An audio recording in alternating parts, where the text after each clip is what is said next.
Hai, Assalamualaikum semua. Sekarang ni anda sedang menonton Temu Ramah Usahawan Elit Shanghai Business Media. Dan seperti biasa, anda ditemani oleh saya Dazrin Kamaruddin dalam setiap minggu. Dan setiap minggu kita akan ada jemputan yang lain-lain. Dan jemputan kita pada minggu ini adalah tidak lain dan tidak bukan seorang leading industrialist dalam kapet industri ataupun peneraju utama dalam dunia kapet di Malaysia ni, iaitu Encik Mohammed Hussein Saifuddin, ataupun lebih dikenali dengan nama Encik Mohammed, ya? Ya, saya. Assalamualaikum. Alright, so terima kasih Encik Mohammed kerana sudi datang ke rancangan kami ni. Alright. So, kita nak berkenalan sikit dengan Encik Mohammed ni, sebab pasal kalau kita ketahui Encik Mohammed ni memang harga-harga di kedai ataupun factory outlet beliau ni memang murah, yang terlalu dan teramat murah, dan beliau adalah seorang leading industrialist. Boleh cerita tak macam mana Encik Mohammed boleh memulakan perniagaan dalam industri kapet ni? It's quite a straightforward story lah ya. So after my studies and everything, so when I came back to Malaysia, I did Islamic studies. Okay. So once I came back to Malaysia, I had a choice whether I want to do charitable works or I want to do business. You see, so it was a choice given by my dad lah. Okay. Yeah, so at that point, we were textile merchants. Okay. Jual barang-barang textile and all that. So carpet was a small item. Maknanya sekarang ni Cik Mohammed memang mulakan perniagaan ni bukan kapet. Family business adalah Textile. Maknanya yang Cik Mohammed establish sekarang ni, Aqsa Carpets Factory Outlet ni, bukan bisnes asal keluarga lah. Maknanya business asal keluarga, you can say in a sense that earlier we're doing textiles, so carpet was just a small part of it. Okay. So what made me change my mind to get fully into carpets is because we did have some clients which you always listen to me talking, ya. Okay. So there's some clients daripada bahagian masjid yang datang nak beli carpet, and then they had very low budgets. So that's when I took the interest into how to do charitable works, how to do good works by providing good prices, good services, and benefit the religious departments lah. Okay. So that was the entry to the carpet industry in Malaysia. Okay, jadi Cik Mohammed ni sebenarnya nak mengubah pendapat dan juga persepsi orang macam mana cara untuk berniaga kapet lah, senang cerita kan? Ya, betul. Sebab saya fahamkan apa yang membezakan syarikat Cik Mohammed dengan syarikat-syarikat kapet yang lain. Macam mana Cik Mohammed boleh membesarkan atau memperluaskan bidang perniagaan Cik Mohammed sampai sebesar sekarang ni? There are many perspective for it. There are many perspective. To keep it at the simplest, paling senang sekali is kita pegang kepada religion. Okay. Kita pegang pada religion, a set of particular teachings and values. Okay. I think mostly all the religions in the world teach the same values. How to be pegang amanah, jangan tipu orang, talk about the nicer things, don't try to manipulate. Okay. So I believe that anybody holds to a certain good akhlak yang baik dalam perniagaan, the business will strive. Okay. Because for Al-Aqsa, we stick to our religion, Islam.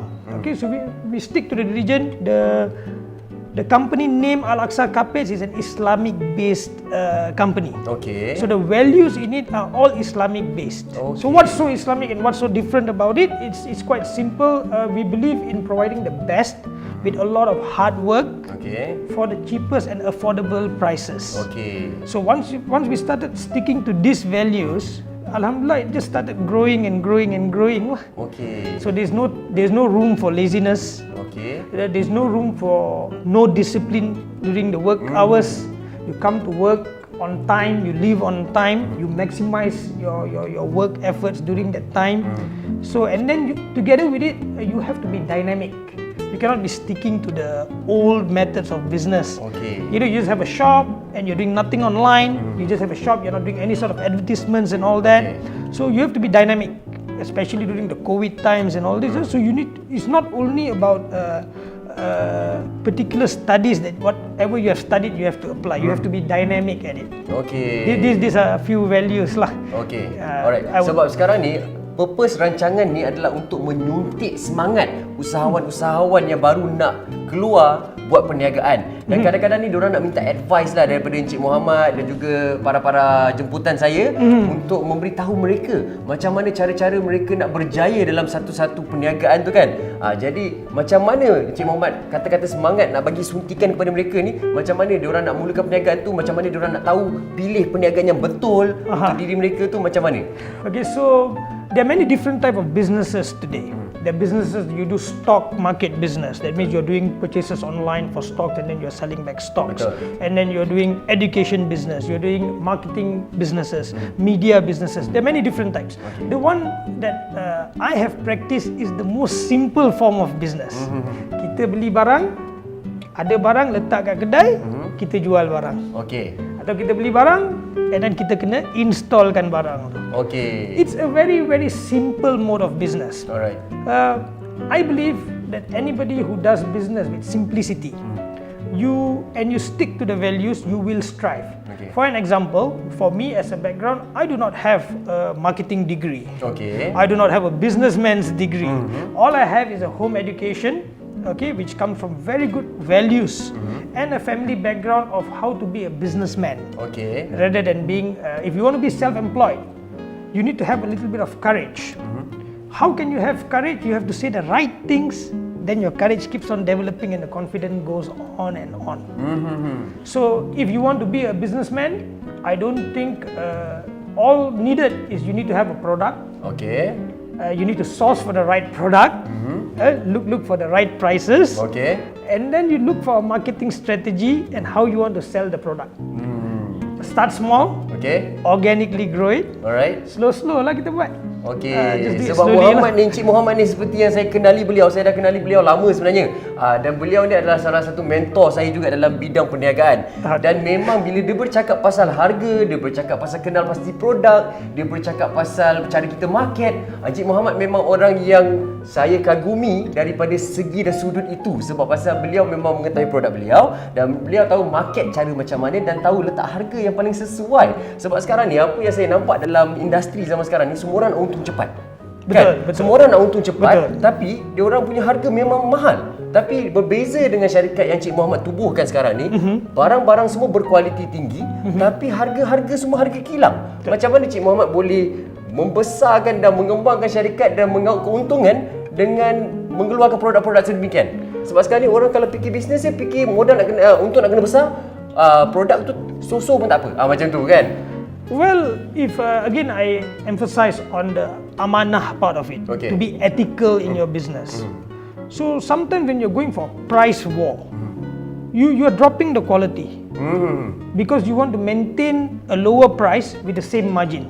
Okay. Well, there is another way how to go about it. If you want a lower price and you want the same margins, so the method to do it is possibly you do a bigger purchase from the factory. Okay. You do a bulk purchase or you do a bulk production. Okay. So if you want to have bulk production, obviously you need more capital.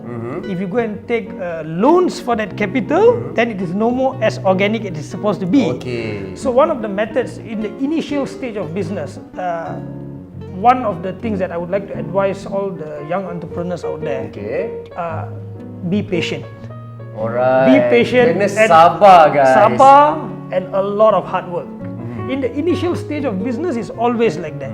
It's very difficult. It's always very difficult in the initial stage. But once you get there, once you already have a set of customers, once you already know your product inside out, you know the pros and the cons and everything, then your work becomes even more efficient. Okay. So you have to keep on evolving, getting better and better at what you do lah.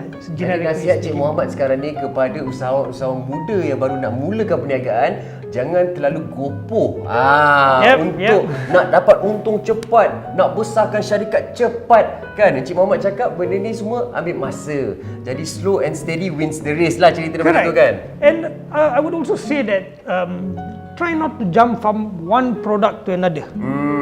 Kita jual produk ni, ada je untung sikit, forget about this product, then you jump into another field. Then you jump into another field. So then you don't become a businessman, you become a jumper. Jadi apa maksud Cik Mohammed sekarang ni adalah, sebab sekarang ni apa yang saya dapat daripada apa yang Cik Mohammed katakan sekarang ni, percaya pada produk kita. Betul. Maksud dia sekarang ni, jangan lompat-lompat disebabkan produk ini rasanya macam keuntungan dia tak cukup banyak lah, tapi kita lompat seterusnya. Lepas tu lompat lagi, lepas tu lompat lagi. Jadi perniagaan kita tak akan berkembang. Dia akan setakat macam tu je. Jadi kita kena percaya pada produk kita dan kita kena grow dengan produk tu. Betul. Maksud dia sekarang ni, biar profit tu sikit tapi benda tu long term. Betul. So not necessarily profit has to be very low until you cannot survive. You have a reasonable profit, then you have a plan of action, and you should be able to evolve accordingly. Maksudnya apa? Kita beli sesuatu produk, the product is not working out. If the product is not working out, what I meant by not jumping to another, don't jump from, say for example we are doing carpets, jangan daripada carpet immediately you want to jump into some other business. Betul. Try to develop one business properly, get it going, put your full focus, put your full effort, and then if it's still not working out, then it is fair for you to move on to another thing. Maksud Cik Mohammed sekarang ni, contoh katalah Cik Mohammed ada karpet, dan karpet ni tak boleh jual laku selaju mana karpet lain yang laku. Contoh kata kita pergi ke arah karpet yang lain. Contoh kata karpet yang tengah viral, karpet yang tengah in dan sebagainya. Kita move dan expand daripada segi industri kita. Jangan daripada karpet tiba-tiba kita buat dinding. You can do that. Yalah, mungkin lah. You can do that once you've already established. Then you can do that. Because it's a correlated item, value-added item. You can do that, but focus on the core business first. You need to have some things that are your base. Maknanya kita kena kenali skop industri kita tu lah. Maksud dia sekarang ni, kalau karpet berkenaan dengan dinding, berkenaan dengan flooring dan sebagainya, boleh. Itu masih lagi dalam skop kerja kita lah. Jangan tiba-tiba daripada karpet, tiba-tiba besok jual nasi lemak. Itu lain cerita dia kan. So one of the other things that just struck my mind as we are speaking is that once you have already identified a particular product, and you have already targeted that you want to do that item, the business has to be simple. Meaning, you do not have to complicate things to a different level. When you want to say, for example, if you want to start selling some particular item, make it very simple. It has to be, what is the purchase price, what is the selling price, who are the audience, how do I sell it. Do not go into too much complications just before the business can even start. So I always say that it is not about what you sell, it's about how you sell. Jadi ini adalah satu pandangan yang baru, berbeza dengan para jemputan saya lain. So ini adalah satu point of view yang baru sangat-sangat. Cik Mohammed katakan bahawa it is not about apa yang kita jual, tapi macam mana cara kita jual. Maknanya marketing strategi. Marketing, selling, buying. So it's all different. You know, so I always give an example of chewing gum lah. Have you ever experienced eating that black color chewing gum with the kucing punya muka kat atas tu? Itu zaman dulu. Ya betul, pernah. The black and white one. Betul. Sedap chewing gum tu. See, you know about it, I know about it. You ask all those people who have been in that era, they all know about the chewing gum. How? It's not about the product. Zaman tu tak ada teknologi pun, tak ada social media dan tak ada ni semua kan. It's a very simple product. It's just how they sold the product, it became so famous. Everybody knows it. Betul. So you have to put a lot of effort into the product. And you really have to focus, and you have to be I would like to say you have to be laser focused. Maknanya untuk kita berjaya dalam industri kita, Encik Mohammed punya nasihat kepada orang-orang yang sedang menonton sekarang ni adalah kita kena fokus. Dan dia punya tahap fokus dia adalah setajam laser punya fokus. Maknanya jangan lari itu punya fokus tu kan. Betul. So new entrepreneurs a lot of times they ask some people who come over and they always ask for advice. So we have helped a number of people grow their businesses in this industry and also in other industries. So what we find normally is all those people who are willing to learn from a mentor. When you go to a mentor to learn, what you need to do is whoever that is giving you the advice, first of all, you need to be quite smart and selective about who you want to learn from. And if you think that learning from that particular person, you have to learn first, apply it, only then you should be able to listen and apply. Only then you will be successful. If you listen from one mentor and then you go to another one, alright, so it doesn't work out. Okey. It becomes a mixture. Faham. Jadi apa-apa pun sekarang ni Cik Mohamad menyatakan bahawa memang poin-poin beliau memang banyak yang boleh membantu kita usahawan muda yang baru nak mengurak langkah untuk memulakan perniagaan ni. Macam-macam advice. Kita kena amanah, kita kena baik, kita kena telus, kita kena disiplin dan kita kena tahu alat tuju kita. Tapi macam mana pun banyak lagi rahsia-rahsia kita nak korek daripada Cik Mohamad ni mengenai macam mana kita nak memajukan satu-satu perniagaan tu, dan kita pun nak tahu macam mana beliau mengendalikan bisnes beliau sampailah ke tahap sekarang ni yang sangat-sangat maju. Tapi macam mana pun jangan ke mana-mana, kita kembali selepas ini.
Okey, Assalamualaikum semua. Anda masih bersama saya Dazrin Kamarudin dan juga Encik Mohammed daripada Aqsa Carpets Factory Outlet dalam Temu Ramah Usahawan Elit Shanghai Business Media. Okey, tadi sebelum kita rehat tadi kita ada macam-macam rahsia dah kita korek daripada Encik Mohammed. Macam mana nak berjaya dalam satu-satu bidang. Kita kena amanah, kita kena disiplin, kita kena berguru dan sebagainya kan. Betul. Tapi sekarang ni, topik semakin hangat, topik semakin interesting. Kita nak tahu sebenarnya. Sekarang ni memang dikenali Al-Aqsa ni adalah satu syarikat yang boleh dikatakan leading industrialist dalam bidang kapet. Alhamdulillah. Kan, peneraju utama dalam bidang kapet ni dalam Malaysia ni ramai sangat dah tahu kan bahawa Al-Aqsa ni adalah satu bisnes yang sangat-sangat besar, dan beliau kita nak tanya macam mana boleh mengembangkan bisnes sampai ke tahap ni. Apakah cabaran-cabaran Cik Mohammed? Okey, sebab pasal Cik Mohammed tadi sebelum rehat tadi kita ada bercakap juga mengenai kita kena sabar. Kan, kita kena relax, kita tak boleh terus nak terus ke depan, nak terus kaya, nak terus besar dan sebagainya. Betul. Jadi Encik Mohammed mesti ambil masa sedikit kan untuk mengembangkan syarikat Mohammed sampai tahap sekarang ni. Jadi boleh ceritakan sikit tak apa-apa cabaran yang Encik Mohammed telah lalui untuk membesarkan syarikat sampai tahap Al-Aqsa sekarang ni? Okay, of course, it's a wild world out there lah. It's memang sukar. It's very difficult for you to be resilient. Very difficult for you to fight your obstacles. But it's not an impossible thing. Yang pertama sekali yang saya kata earlier, those values that I was talking about was amanah, and then not to cheat, and be very open in your business. Do not have hidden agendas. Betul, and all that. The other value that I would like to speak about when it comes to obstacle is tawakkul. Tawakkul, the confidence of believing that to the sole provider lah. For us, it doesn't matter which religion you are practicing. Maksud tawakkul ni adalah kesabaran, kepercayaan kepada Allah. So different religion, different kepercayaan, but the provider, everything comes from up there. Okay. You see, so if you do something, you have that thought in you. And you have that is a very strong piece of confidence that you have. Once you have that confidence, then anything and everything you can go and fight it out. Bulldoze je. Inshallah. InsyaAllah. So I give you an experience of the very first time of me purchasing carpets when I went to China for the first time. Of course, kalau Middle East and all this, they speak Arabic, so that's quite easy for me. But when it comes to China, it's a very big place for carpets. You know, it's a very big place for textiles and everything else. So how do you communicate in China? It's my very first time. I just sat on a plane, went off to China, and I made friends with another Chinese guy, Malaysian Chinese guy, who's flying off to Guangzhou, I think, at that point. Then from there we were supposed to go to Yiwu and all that. Tapi ni tak plan dah, terjumpa dekat dalam kapal terbang. You need to have certain amount of confidence. And whatever money that I had saved at that point. Ni masa baru-baru start dulu. Masa baru-baru start. At that point, it doesn't mean that it's a family-based values. It's not a family-based business like that. So the values I got was confidence, amanah, tawakkul, and all these things. So I had a little bit of money with me, got onto the plane. Now I'm already there in China. I already reached the destination because made some friends along the way and all that. Reached the destination. So how are you supposed to communicate? Oh, betul? So I literally communicated in the universal language that there is. Which is sign language. Tidak calculator. Alright. So just use a calculator. So I went around. Okay, I want this product. So you just point it out and then use that. And I also use Google Translate. Alright. So these are the obstacles that comes along. And after the first half of the day, I was actually seated, exhausted outside the Yiwu mall, you know, the Futian they call it, you know. So I was exhausted there, and then another foreigner, dah memang, you know, exhausted lah. So another businessman comes along. You know, another businessman comes along and he says, "Is this your first time here?" He's quite elderly. He says, "Is this your first time here, son?" I said, "Yes." "Yes, it is." He said, "Don't worry about it. Everybody goes through this." That one thing he told me, I remember till today. So you will face obstacles, but you don't know the language, you don't know anything about it.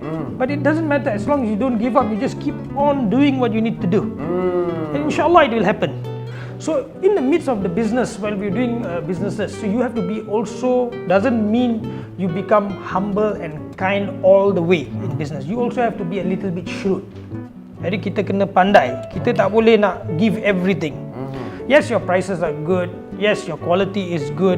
Your values are good. But it doesn't mean you start giving away things on credit terms too much. You do not take care of your financial balances and all that. I did burn my fingers a bit while we're doing the business. So there was an email that came in.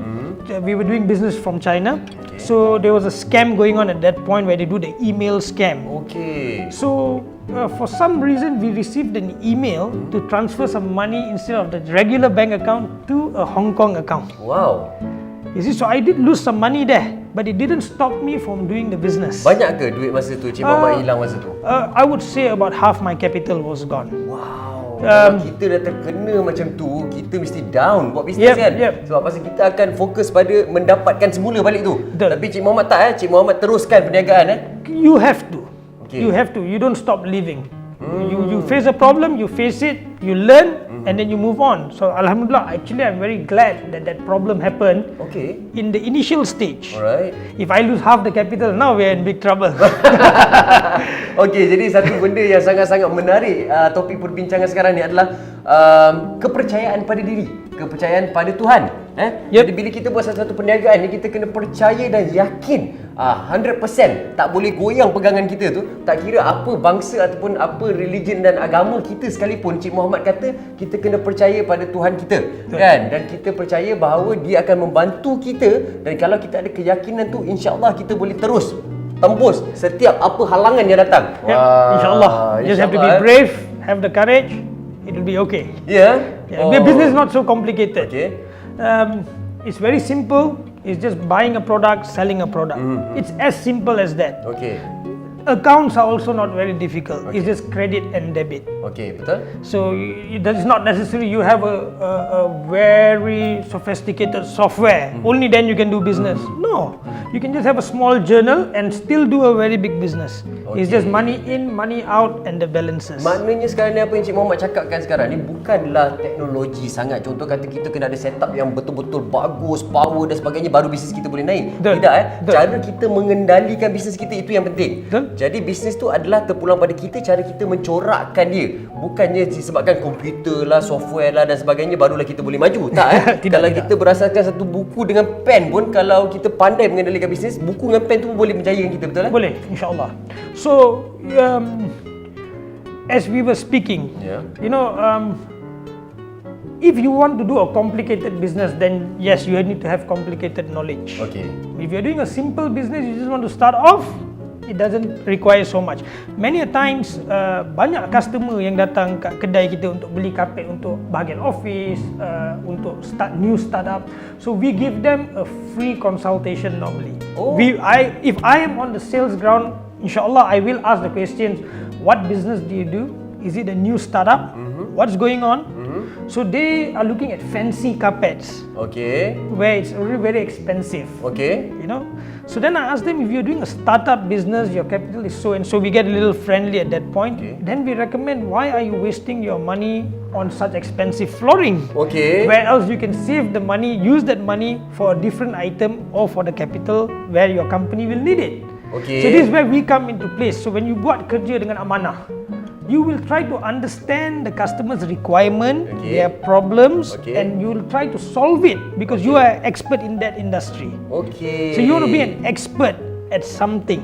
Sebab selalunya kalau orang berniaga ni, apa yang customer nak itu yang dia jual. Kalau boleh jual lagi mahal, dia jual lagi mahal. Tapi apa yang Cik Mohammed katakan kepada saya sekarang ni, saya agak terkejut. Sebab kan Cik Mohammed nasihatkan dia orang jangan mengeluarkan duit yang tak perlu untuk memulakan bisnes, ikut kemampuan sendiri. Betul. Kan? Ini cara perniagaan yang sangat-sangat berbeza tau. Yep.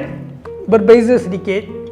But alhamdulillah, that company that we have made is in front of the audience lah. Okay. So you can come, you can walk, you can have a feel, and then you can see that, you know, it is actually very simple. It's not complicated. Okay. Simple basic rules. You apply them again and again and again. Continuity. Konsistensi dalam bisnes adalah satu benda yang amat wajib. Okay. Kita kena konsisten. Kita tak boleh nak, baru saya nak start berjogging, and then suddenly you have not developed that part of it. The stamina semua tu. And then immediately you are jumping to another sport. Okay. It doesn't work like that. Alright. You develop one thing, then you add it up, Betul. Macam bisnes juga lah apa yang Cik Mohammed katakan sekarang ni, benda tu kita kena kembangkan dia secara organik. Ya, betul. Maknanya kalau kita nak bisnes yang besar, kita kena start yang kecil dulu kan. Betul. Kalau tak ada yang kecil, macam mana terus-terus nak lompat yang besar? Nanti kita nak handle sebagai usahawan, kita sendiri nak manage syarikat tu pun susah. Sebab kita tak ada pengalaman daripada bawah. Macam Cik Mohammed yang Cik Mohammed katakan tadi tu, daripada sale pun Cik Mohammed turun untuk buat sale juga, walaupun Cik Mohammed duduk di tangga yang paling atas sekali dalam syarikat. Tapi sale yang orang-orang bawah buat pun Cik Mohammed turun padang untuk buat juga. I think if a business is done properly, there's no sale too big, there's no sale too small for you to entertain. There's no work so big, there's no work so small for you to do it yourself. Okay. If you want to be a hands-on person who wants to see development dalam business, nak tengok maju, you should be able to do everything from the beginning till the end.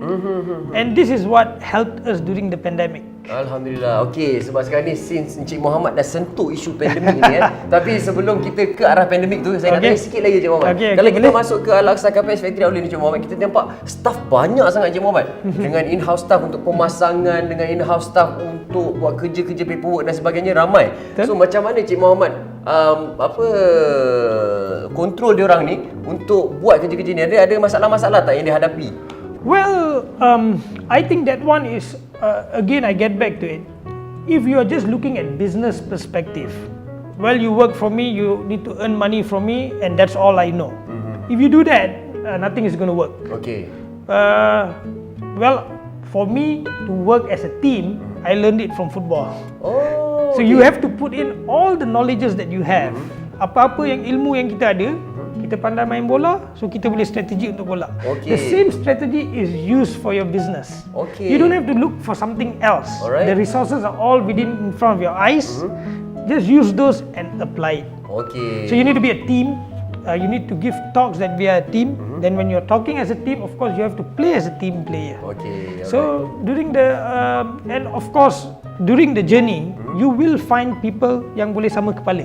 Okay. And then during the journey, you will find those people that cannot match your values. Betul. The people who match your values, value them properly. Because they are supposed to be birds of a feather flock together. Betul. Sebab sekarang ni apa yang saya nampak, Encik Mohammed ni cara pentadbiran beliau dalam syarikat dia lain sikit sebab pasal dia menerapkan konsep kekeluargaan. Lebih daripada dia nampakkan pekerja-pekerja ni sebagai pekerja saja, tapi dia nampakkan pekerja-pekerja ni sebagai satu keluarga yang besar. Kan? Okay, jadi sekarang ni kita bercakap dan kita sentuh sikitlah mengenai pandemik COVID-19 ni. Kan? Kita tahu banyak usahawan yang menghadapi pelbagai masalah dalam untuk menyelesaikan masalah pandemik COVID ni. Banyak yang kena tutup, banyak juga syarikat yang telah tutup. Jadi macam mana Encik Mohammed? Saya dengar cerita bukan Encik Mohammed tutup syarikat, tapi Cik Mohammed tambah lagi pekerja. Itu satu benda yang pada saya sangat-sangat menakjubkan lah. Macam mana Cik Mohammed menangani dan juga menghadapi pandemik COVID-19 ni? Okay, you see the COVID-19 started off in 2020 for us, about March masa tu kan. So at that point, COVID-19 is still very fresh and very new to us. But business values and business ideas are not. The pandemic is. So what we understood is the most important thing during that point is kita kena tengok whether cash flow dalam company itu cukup ke tidak to overcome the obstacle. That's very important, the cash flow. So you need to have knowledge about how to keep the balances. You need to know that what is liquidity and all that. It's not rocket science. It's very simple businesses. If you have done your business properly, you have enough cash flow in the company. Jangan tamak sangat and overstretch. So alhamdulillah we did not do all that. So when the pandemic happened, so during the first 3 months of the pandemic where it was completely locked down, we had discussed with our staff because we work as a team. So we did discuss it among us. If we leave the company open, ada kemungkinannya somebody might get sick. We might take the risk just for money, but somebody might get sick. So at that point, there were a lot of people selling online. A lot of people who were not selling online started selling online, and we were falling backwards. Tapi during that point, we decided for complete shutdown. With the consent of all our team players, everybody decided as a team, okay, let's shut down. Semua staff-staff ni kita semua sekali dan sebagainya untuk berbincang. Semua sekali. Kita bincang sekali, we got communicated and then we decided let's shut down and kita bersabar dulu. Because throughout our business we have been working on those values. Bersabar, bersyukur, tawakul. So these are all values that you need during a pandemic. Tidak tamak. So semua everybody went into hibernation mode. Then alhamdulillah, the next thing that happened is when the second wave came in and we had a PKP again and PKPB again and all those. So we evolved ourselves a bit, how to keep the SOPs going properly, taking care of our social distances.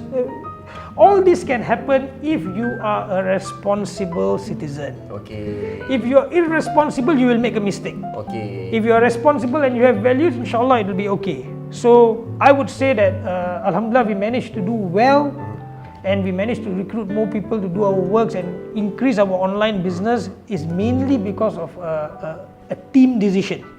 Bekerja sebagai jemaah. Bekerja sebagai jemaah. Tapi saya rasa satu lagi sebab Encik Mohammed boleh survive during pandemic ni adalah disebabkan Encik Mohammed yang katakan awal-awal tadi tu, Encik Mohammed grow organically, maknanya tak ada loan, tak ada apa dan sebagainya kan. Disebabkan itulah pada saya, pendapat saya dan correct me if I'm wrong, ni salah satu sebab kenapa Encik Mohammed boleh sustain sampai sekarang ni, sebabkan Encik Mohammed membesarkan syarikat tu organically. Maksud dia tiada loan dan sebagainya kan. Jadi nasihat kepada penonton-penonton sekarang ni, kalau kita nak buat satu-satu bisnes, kita jangan menjerat diri lebih daripada kemampuan kita. Betul Encik Mohammed? Yeah, it is an Arabic saying for it. Wabsut bisatak wastarzak rabbak. Means you only open your cadar zaman dulu. You put your cadar and then you put your barang-barang for selling in the bazaar, in the Arabic bazaar. You put your cadar and then you put your barang there for sale kan. Don't overdo it. That means kemampuan cadar you besar tu saja. Janganlah letakkan luar cadar. Do it in your capacity. Alright. The minute you start doing things outside your capacity, the risk is there. Slowly you have to do it, but don't overdo it. Okey, Masya Allah. Jadi hari ini macam-macam sangat kita dapat belajar daripada Cik Mohammed.